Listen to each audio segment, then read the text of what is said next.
The last time we talked, we really went into the Byron Pringle situation about, the arrest that he had, how the Bears media was treating it.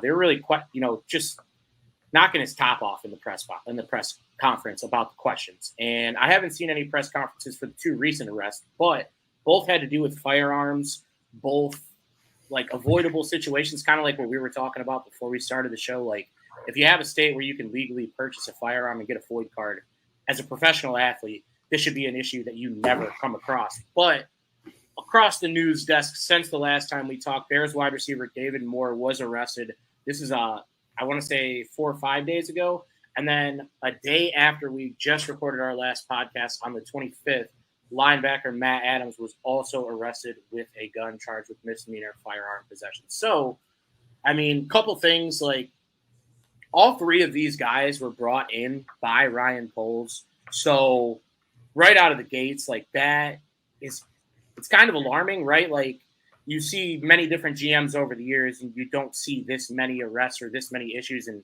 hopefully these are just one-off situations. But what are your thoughts when, thinking like that, where it's like, these aren't pace guys, these aren't, guys from the previous regime, because hell, nobody's left from that regime, but these are Ryan Poles guys that he just brought in this year, and they're already getting in trouble like that.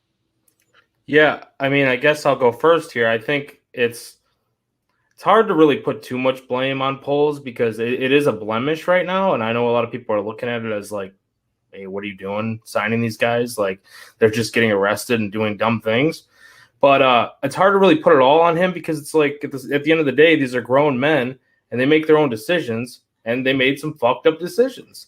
So it's like, it is his first year as a GM. So I don't really want to, crucify him for this. And I also look at it and I'm like, well, Matt Adams was a Flus guy. He was from Indianapolis. Getsy worked with David Moore.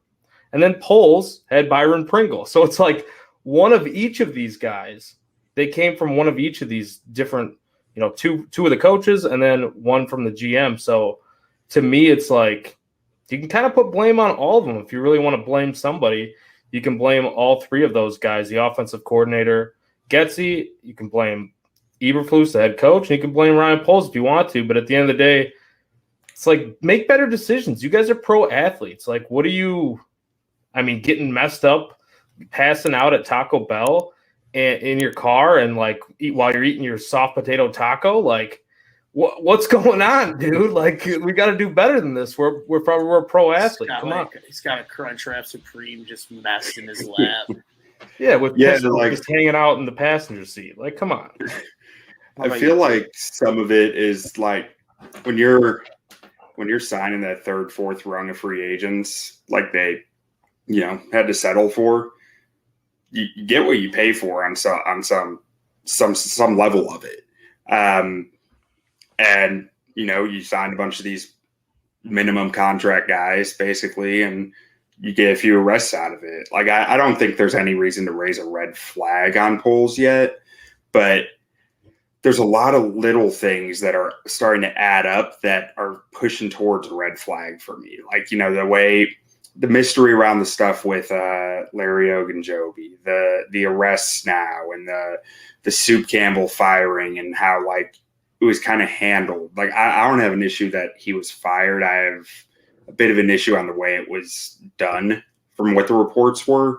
And like those kind of things are adding up to seeing, in my eyes, like it feels like a GM who was not quite ready to be a GM, a guy who is kind of really learning on the job right now. So hopefully that ends up being fine and not a big deal. Hell, we saw some of that with Ryan Pace when he first got here with the Ray McDonald signing and the stuff with some of the stuff with the lack of communication between him and John Fox. Hopefully it doesn't end up that way. But I think you're seeing an inexperienced GM learn on the job right now.